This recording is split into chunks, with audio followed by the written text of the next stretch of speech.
Let's get this going. Just waiting for this to start up. Boom, boom, boom. Looks like we're receiving content. Hey, what's up? This is Dave. This is What's Up Dave, my daily stream where I catch up with my friends on the internet, let them know what I'm up to. I'm wearing my computer glasses today. I actually forgot I had these, and was noticing for some reason I can't see with these today. Those are my regular glasses, and they're out of prescription. So what I need to do is get a new pair of glasses made, but it's gonna be like $900 because I have such a bad prescription with astigmatism and all that stuff. But these I can still actually use for doing computer work and a little bit easier on the eyes. I just can't drive with them. But anyway, let's see what we're doing today. Things to look over, topics to cover, current development work on routing with, that is like when you type in a long URL, what code does it execute in your web app. I had an insight about that I can go over. But also to take a picture of a pen to send my cousin June, who also collects these pens. And I realized I hadn't sent her this one. And the other thing is to look at an old box of food and then try the Feisty Cherry Coke. Just noticing how I need to fix my posture. I keep hunching over. I stand ridiculously tall like this. Alright, so let's start with the last thing, which is this is Feisty Cherry Diet Coke, of this new line of Diet Cokes that they're trying to get onto us. 0 calories, of course, but you know, the last 2 cans I had of this stuff, I had the blood orange, and I think I've only had the blood orange. It wasn't very good. It reminded me of children's aspirin with the aftertaste. There was nothing vaguely orange about it, unless you ground up an orange and let it dry in the sun and then let it get all dusty. That's kind of how it wasn't good. It was like potpourri. Let's see what this is like though.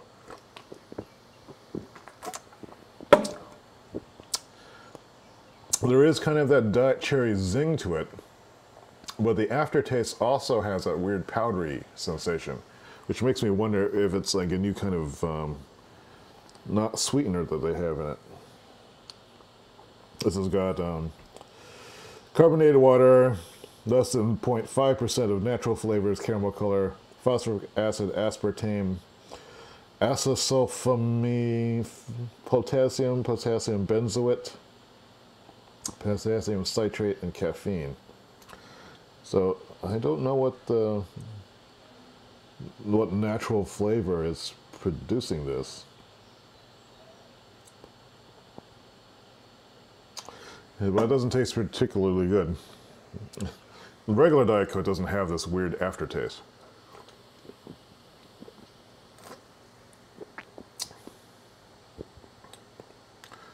Are they actually... What natural flavors must be code for something else?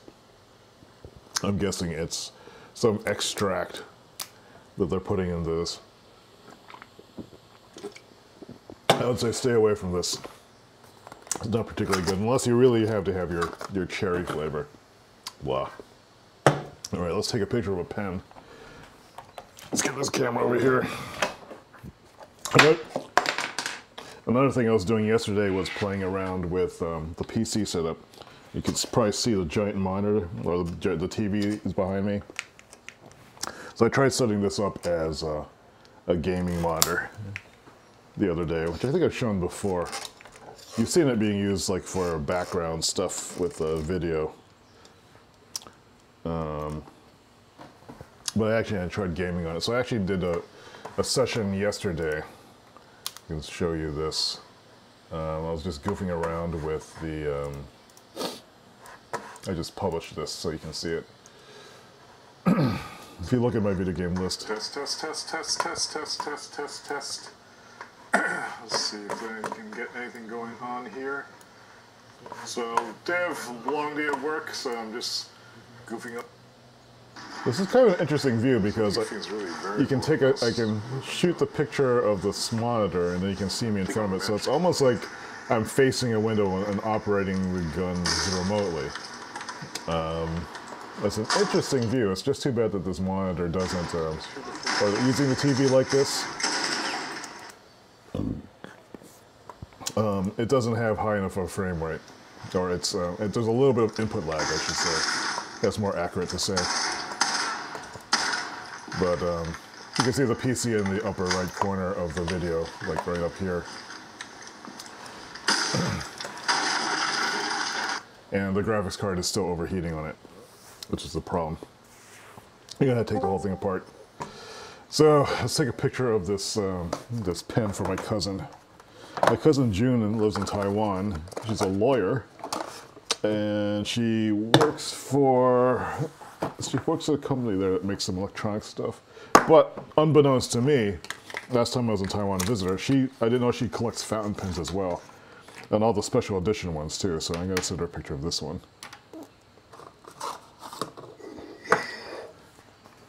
Oh, so was the other room. Hey, let me check to see who this is. Who is it? Who is it?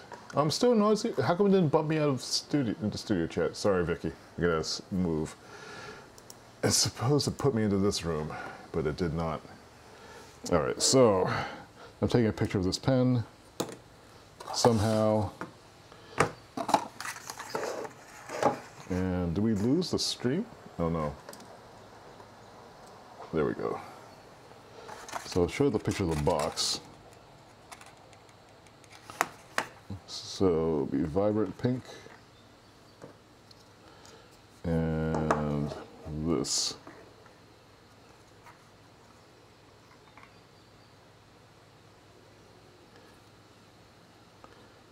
And we'll take a picture.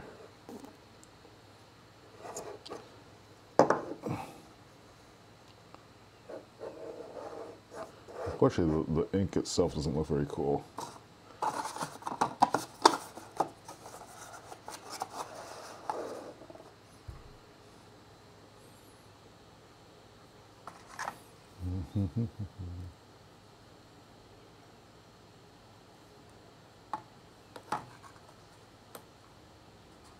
Try to get all in one shot.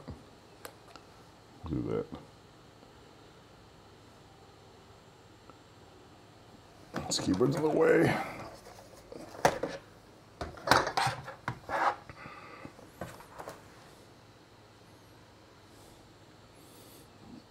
Square. Yeah, the trouble to take nice pictures for your cousins. This keyboard's still in the way.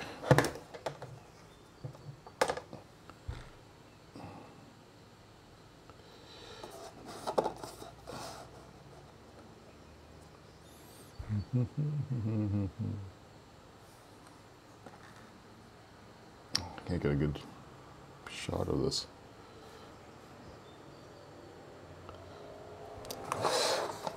I'll just do it like this.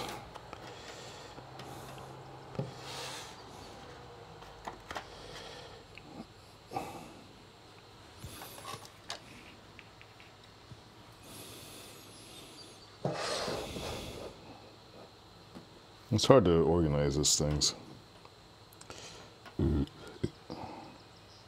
So they look cool. So the reason for even sending this to my cousin in the first place is to make her think, oh, I don't have this pen, I need to get this pen. So you need to make these look luscious. I'm having trouble doing that today.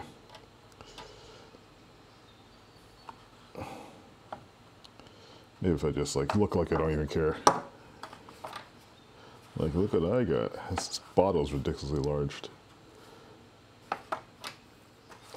Or this could be the backdrop, maybe. I could just hold the pen like this.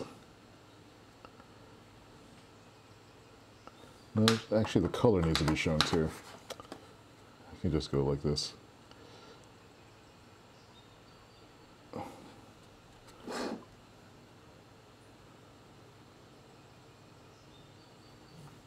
I'll put these stylishly in the background.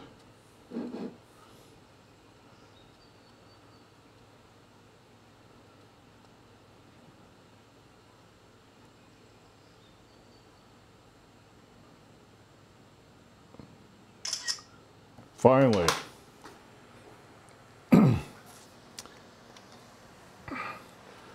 I can send it to my cousins later after doing a little bit of Instagramming processing on it. Last thing to look at, I heard the 10-minute mark about, then we'll wrap this up, is these boxes of food. I used to subscribe to a service. When I was looking into gift boxes, I wanted to understand how they worked, because I thought they were cool. I was subscribed to something called Try the World.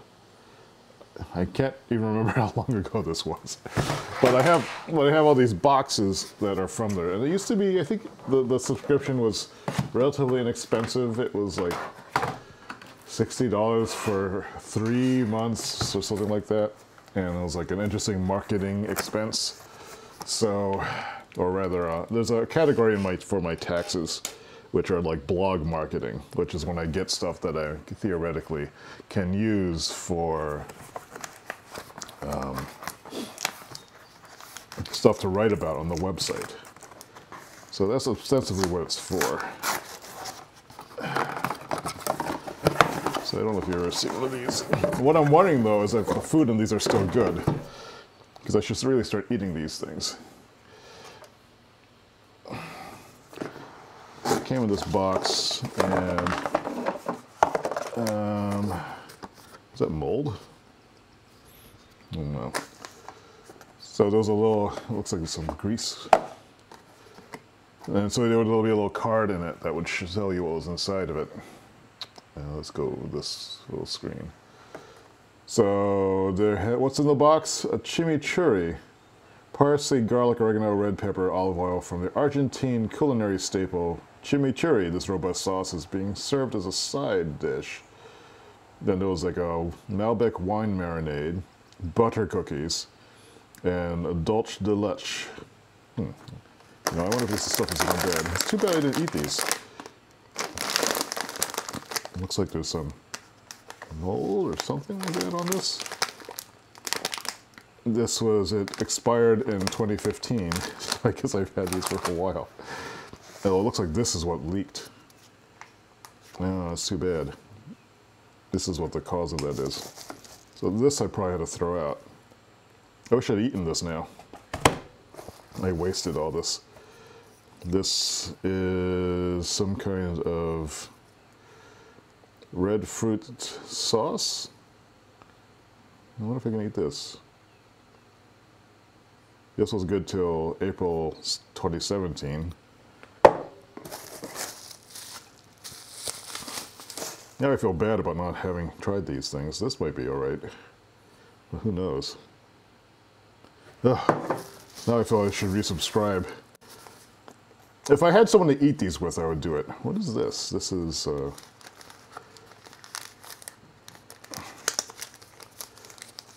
little bunch of teas. These are probably alright. I can have those.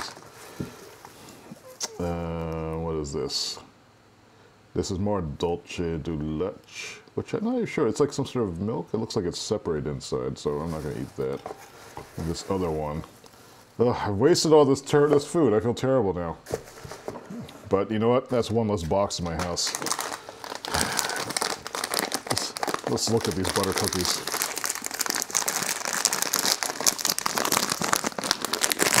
I was hoping that some of this would be alright. It smells like coconuts. So I need to form a club to eat these with. If I had a club, then we would eat these things, but there's no way I was going to eat these all myself. That's stale.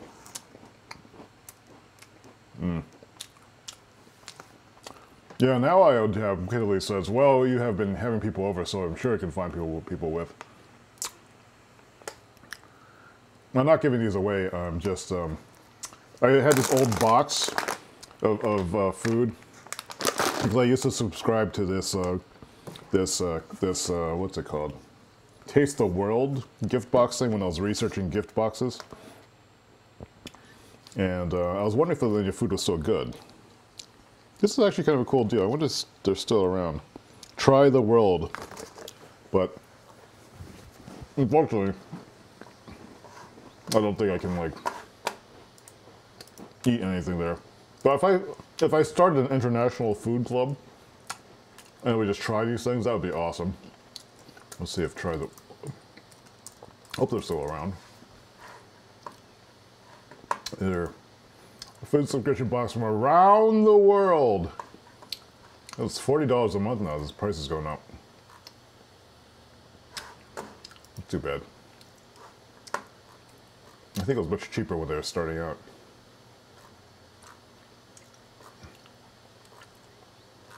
Well, you know, if I could get like a couple of people to go in on this, or 3 people to go in it,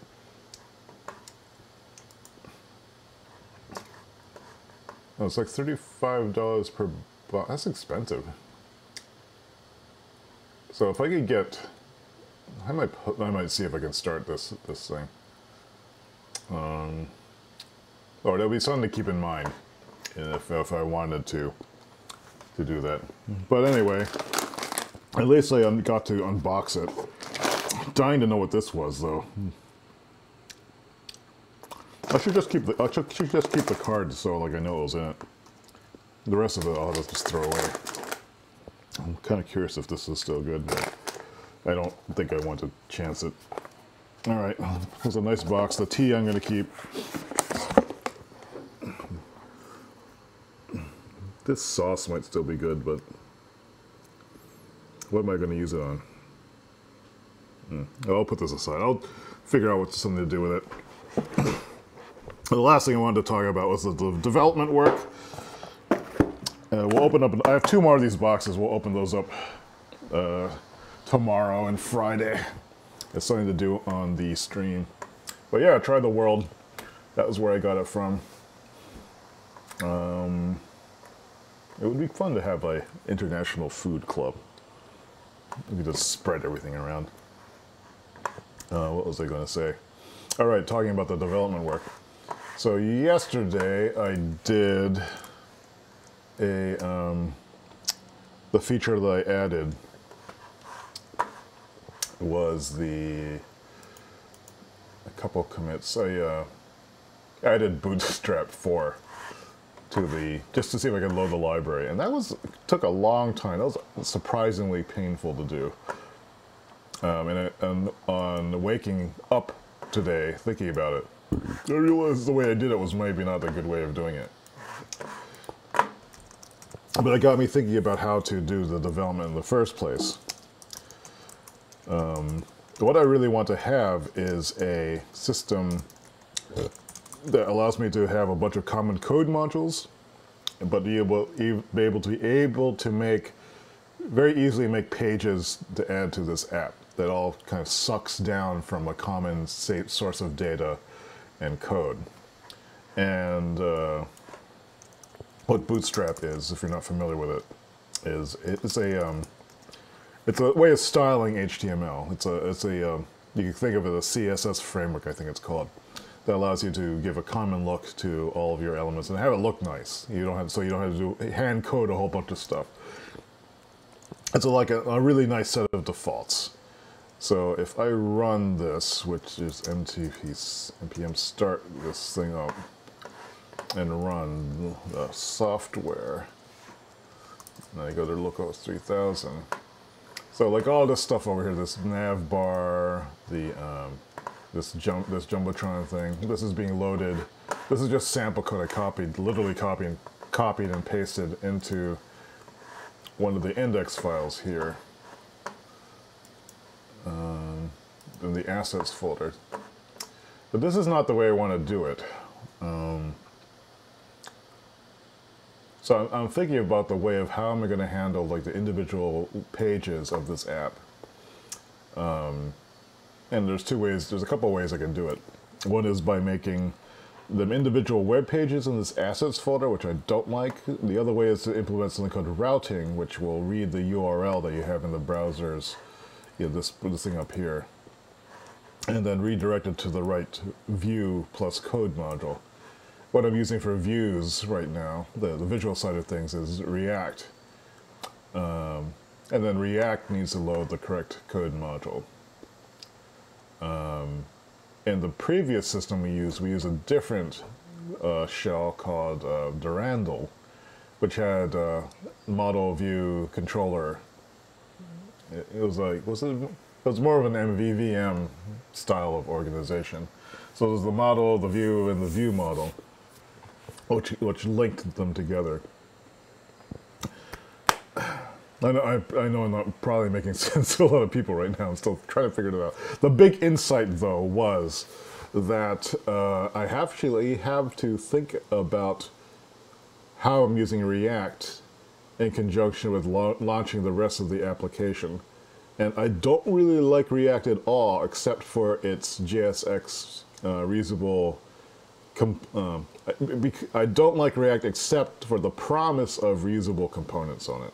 But I find the making of the components themselves a big pain in the ass, because I don't like the way it handles state, and I don't like the way that it handles binding, and I don't like the weird semantics it has for connecting things together. It's all feels very inelegant to me.